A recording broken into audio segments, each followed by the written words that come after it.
Good evening. Welcome to the annual Pulitzer Lecture.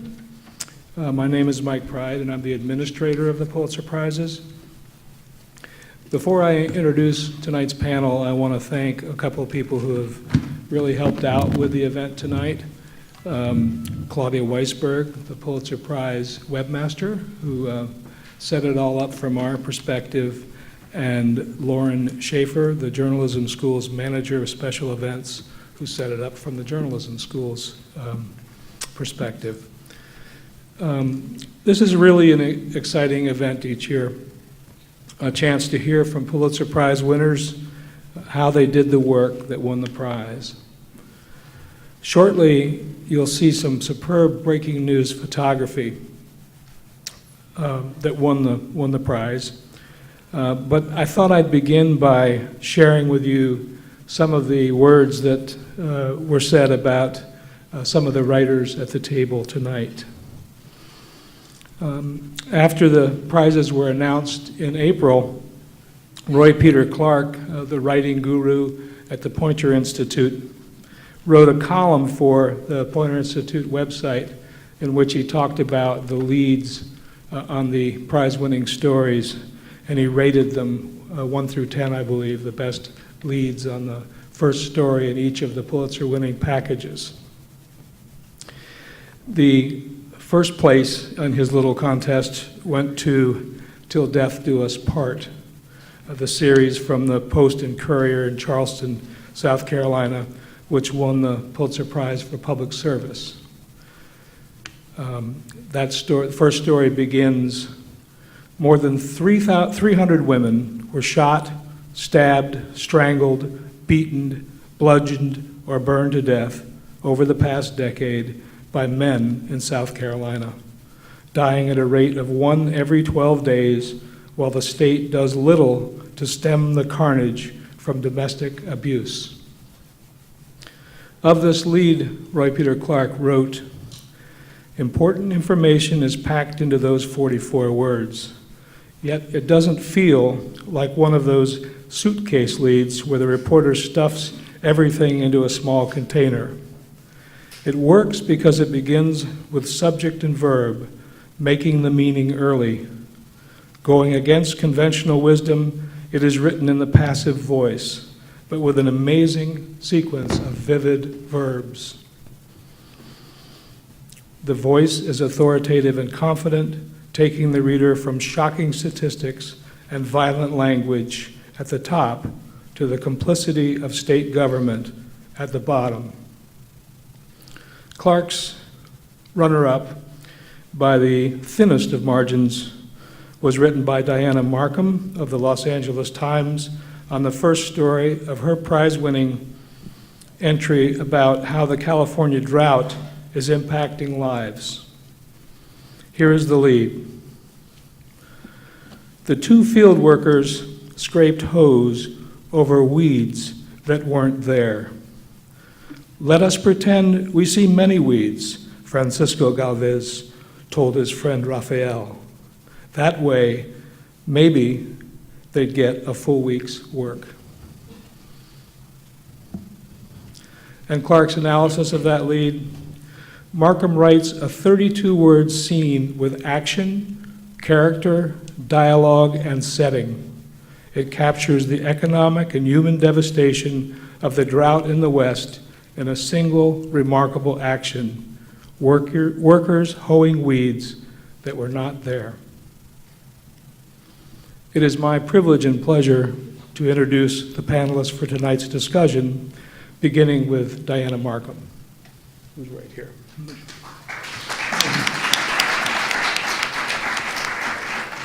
As we prepare an anthology of web content for the Pulitzer Prize Centennial in 2016, I've enjoyed finding many connections among prize winners during the past century. I especially got a kick when I saw that Diana wrote her drought series with a copy of The Grapes of Wrath nearby for inspiration. The Grapes of Wrath won the Pulitzer Prize for the novel in 1940, and Diana's stories inspired by the humanity of Steinbeck's work, won the prize 75 years later for feature writing. Diana covers the Central Valley and beyond for the Los Angeles Times, where she became a staff writer in 2011, a job that she had wanted since the 4th grade. Earlier, she worked 8 years at the Fresno Bee, where her column was called Edge of Town, Tales of Real Life in the Valley. She also moved to the Azores, temporarily at least, to write a book. She wrote her prize-winning stories at the kitchen table in the middle of the night. By day, she covered fires, police, and anything that came up in her 900-square-mile coverage area. This work won the Pulitzer Prize in the first feature writing competition that magazine writers were allowed to enter. So she was competing with writers who had months, not weeks or days, to write their stories.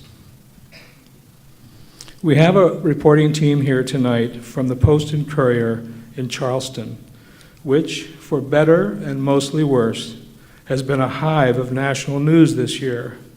The shooting of Walter Scott by a police officer and the massacre at the Emmanuel African Methodist Episcopal Church. Of course, to the staff of the Post and Courier, these tragedies were local news, not national news. The police shooting occurred this past April, just before the Post and Courier was awarded the gold medal for public service. The prize-winning project exposed the reality of deadly domestic violence in South Carolina. 3 members of the reporting team are with us tonight. Glenn Smith is the Post and Courier's project editor. In 2012, he was South Carolina's Journalist of the Year. In an interview about the Pulitzer-winning project, he hit upon a sad truth about newsrooms. It is this: over time, statistics that tell terrible stories become just statistics. Recognize your own numbness, Glenn advised. South Carolina had been ranked as the most dangerous state for women for years. Only when the newspaper assembled a team and dug beneath the numbers did this painful but important story emerge. Doug Pardue has been a project reporter for more than 20 years. Before Charleston, he worked on investigations at the State in Columbia, South Carolina, and later for USA Today and the Tampa Tribune. In a piece written for Neiman Reports, Pardue said that in any news organization, the future of investigative reporting depends first and foremost on whether the top editor or a top editor cares about it.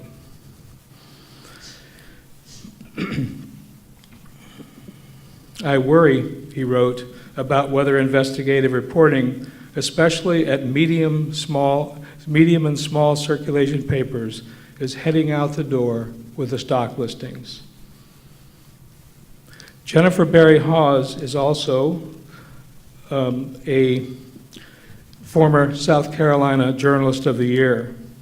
A reporter for more than 20 years, she has covered healthcare, religion, courts, and education. Her experience as a religion reporter made her a natural to cover this year's mass shooting at the AME Church. Till death do us part, her job was to examine the roles of culture, religion, and patriarchy in South Carolina's domestic violence epidemic, and to find victims who would share their stories publicly.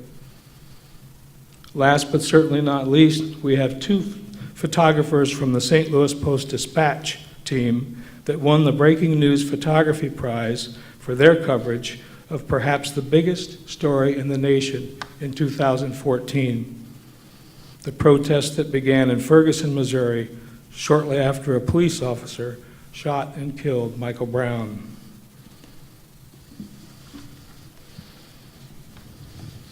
Excuse me.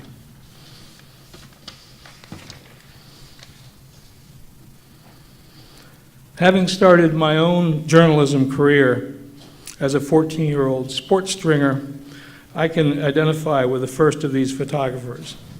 Like me, David Carson started working for a newspaper before he had his driver's license, and his mother had to drive him to his first assignment. Praise the Lord for mothers. Thanks, Mom. David grew up in the Boston area and worked in New England and Florida before moving to the Post-Dispatch in 2000. He has won many awards, regional and national, in addition to the Pulitzer for his photography. Earlier, his work was part of a team effort that was a finalist for the 2009 prize in breaking news photography. So the second time was the charm.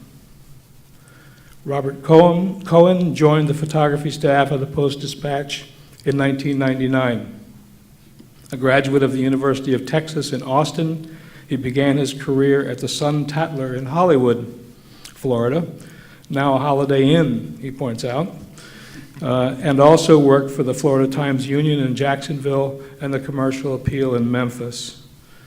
Cohen has covered all aspects of news in, around, and far from St. Louis, from tornado destruction in Joplin, Missouri, to multiple World Series appearances by the Cardinals.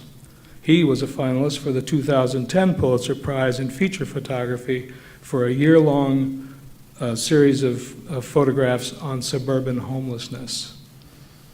Now I'm going to turn the program over to your moderator for the evening. She is Sheila Coronel, the Dean of Student Affairs and Professor of Investigative Reporting here at the school, as well as the Director of the Stabile Center for Investigative Journalism. The Stabile Center is Pulitzer's co-sponsor for this event, and we are grateful for all the work that Sheila does to make it a success each year. As a reporter in the Philippines, Sheila covered the fall of Ferdinand Marcos and the rise of Corazon Aquino. As a stringer for the New York Times and The Guardian in London, she covered 7 coup attempts on the Aquino government. Sheila has written or edited more than a dozen books. She and her colleagues founded the most important investigative reporting center in the Philippines.